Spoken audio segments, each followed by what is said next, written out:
이게 좀 핵심인데 영단어를 자연스럽게 습득하는 방법이 좀 있거든요. 이것도 제가 훗날 스토리 영어라고 해서 회화 연습하는 방법 중에 하나를 제가 설명드릴 중에 드릴 거긴 한데, 결국에는 이게 뭐냐, 영단어를 자연스럽게 습득하는 방법이 뭐냐, 영어를 자연스럽게 습득하는 방법이 뭐냐라고 했을 때, 저는 개인적으로 뇌과학적으로 이렇게 수업을 좀 들은 게 좀 있다 보니까 이걸 좀 말씀드리고 싶은데, 저희가 쓰는 언어는 한국어도 그렇고 언어도 그렇고 이게 본질이 아니에요. 이게 좀 생뚱맞을 수 있는데, 저희가 말하고 이렇게 하는 것들이 뭐 언어가 본질이다, 뭐 이렇게 뭐가 본질이다, 뭐 다양한 뭐 소리가 있지만은, 저는 개인적으로 언어는 경험이라고 생각하고 있거든요. 언어는 경험이다. 제가 뭔지 좀 설명드리도록 할게요. 그러니까 제가 수업 도중에 학생 중에 한 명이 그 퍼펫이 뭐죠, 선생님? 라고 한번 물어봤거든요. 그 친구가. 근데 제가 이 퍼펫이 뜻이 꼭두가시 인형이거든요. 근데 그게 생각이 안 나는 거예요. 그게 생각이 안 나고, 아, 퍼펫, 그거, 줄 달리고, 이렇게 막 왔다 갔다 하고, 그 인형, 그 피노키오처럼 이렇게 막 하는 게 있잖아. 그게 한국어로 뭐지?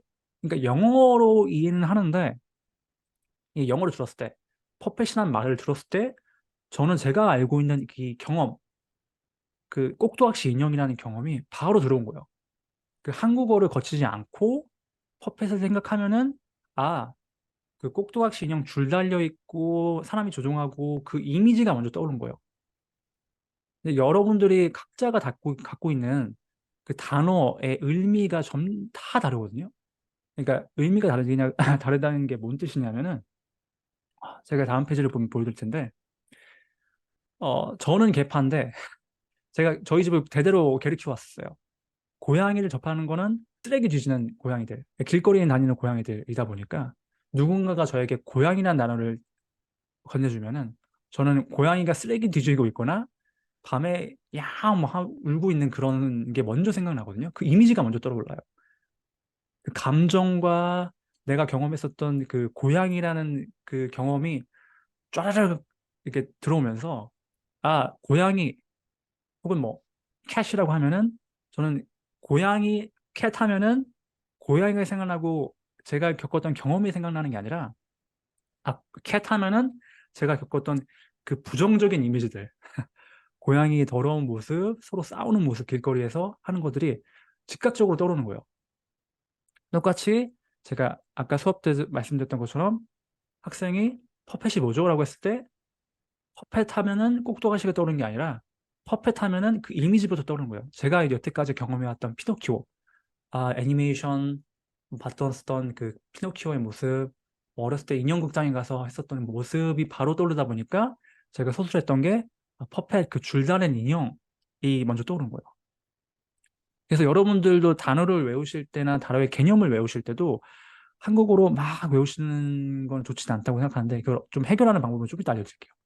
그래서 여러분들이 만약에 고양이파다, 개파다, 그러니까 개를 떠올리시면, 그러니까 저는 개를 제대로 키웠다 보니까 개와 있었던 정말 다양한 경험들, 개를 떠올리면은 그 개의 얼굴부터 해서 손바닥 모양, 그 꼬리를 흔드는 그 귀여운 모습까지 해서 그 긍정적인 그 정말 자세하게 정말 개를 떠올리면은 끊임없이 생각이 나요. 개를 키웠던 경험이 그만큼 오래 있다 보니까.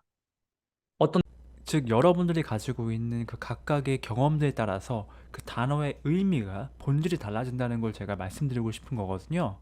즉 고양이를 접하신 분들 같은 경우에는 그 얼마나 다양한 고양이의 디테일함, 고양이의 습관 같은 것들을 모두 종합적으로 경험하셨기 때문에, 고양이, 즉 캣이란 단어의 의미가 매우 큰 반면에, 저는 그렇지 않다는 것을 말씀드리고 싶은 거예요.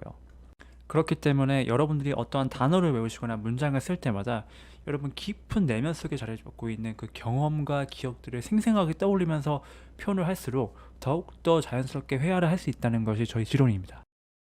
단어를 학습하기 위해서 막 단어장을 막 외우는 것도 좋지만은, 개인적으로 여러분들 경험 속에서 계속 단어를 찾아가시면서 그거를 영어, 그 다음에 한국어, 그 다음에 경험으로 이렇게 이어지는 게 아니라, 영어, 캣, 뭐 dog를 하면은 그 이미지부터 먼저 떠올리는 연습을 좀 하시는 걸 정말 추천드려요.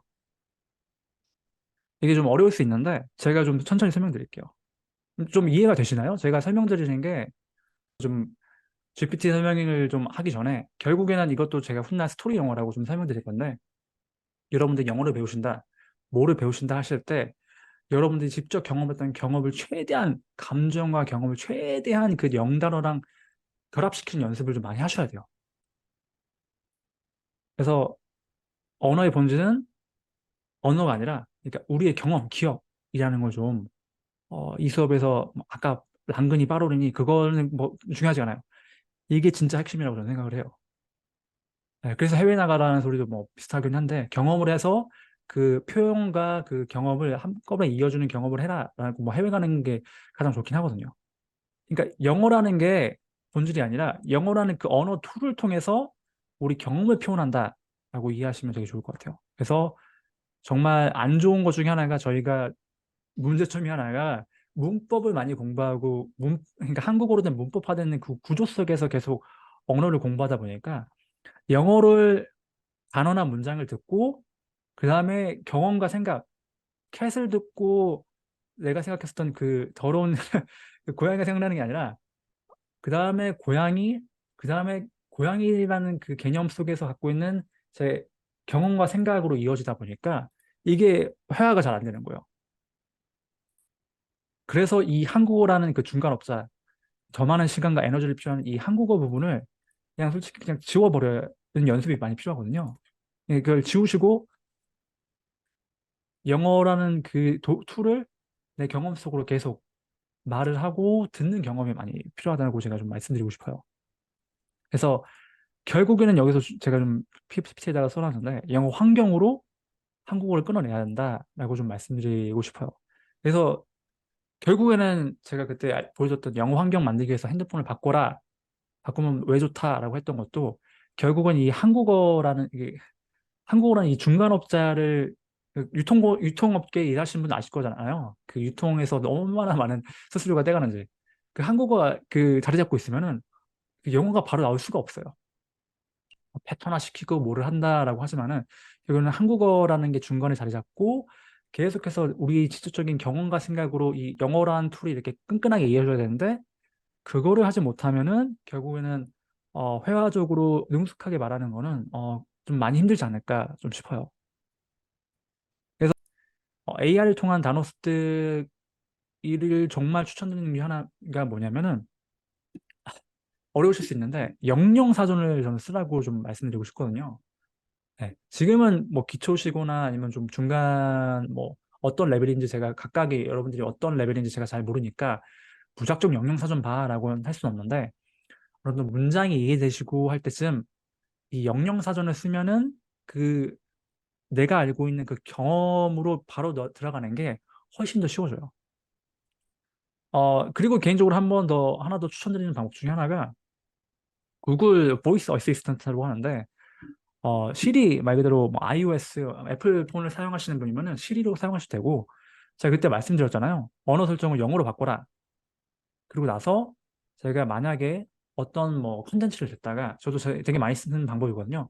저도 영어를 알려주는 입장이긴 하지만은 완벽하게 다 알지 못해요. 뭐 듣다가 모르는 단어가 생기고 할 때마다 이 구글 어시스턴트를 활용하면은 오케이 구글 하고 나서 이렇게 뜨면서 assistant definition Here's the definition of assistant. Person who ranks below a senior person.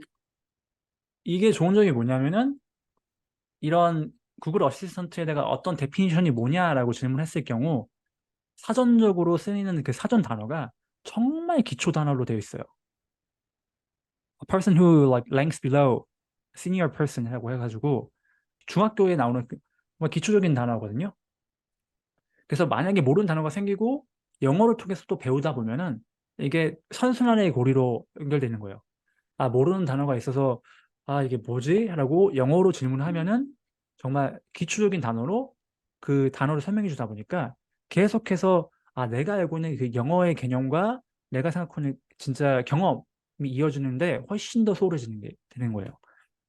제가 이거를 말로 설명드리는 게 좀 어려울 수 있는데 이거를 꾸준하게 하시다 보면은 어느 순간 좀 감이 오실 거예요. 이 영어로 생각한다는 게 이런 기분이구나. 이 영어로 개념을 이해한다는 게 정말 이런 기분인가 하는 그 짜릿한 기분을 여러분도 좀 훗날 분명 느끼실 수 있거든요. 그러니까 정말 너무 재밌어서 내가 영어로 듣고 있었구나라고 까먹는 경험까지 하실 수 있게 돼요. 네, 진짜로. 몰입을 하고 이런 식으로 계속해서 선순환 구조 속에서 내가 갖고 있는 이 한국어 중간업자를 떼버리고 영어와 내가 알고 있는 진짜 경험을 연결짓게 되는 순간 여러분도 이 짜릿한 경험을 진짜 하시게 될 거예요. 네. 그래서 결국엔 영양사전을 왜 써야 되냐? 다시 강조드리는데 뭐 지금 안 쓰셔도 돼요. 계속 쉬운 단어로 계속해서 노출되고 한국어로 생각하는 버릇을 안 할 수 있게 되고 아주 기초적인 단어를 계속해서 영문사전으로 계속 듣다 보니까 굳이 영어 단어장을 막 달달달 외울 필요도 없고 그러다 보니까 제가 영영사전을 쓴 이후로는 굳이 단어를 외우지 않고도 웬만한 어느 정도 수준으로는 다 이해하게 되더라고요. 네. 그래서 이거를 좀 말씀드리고 싶었습니다.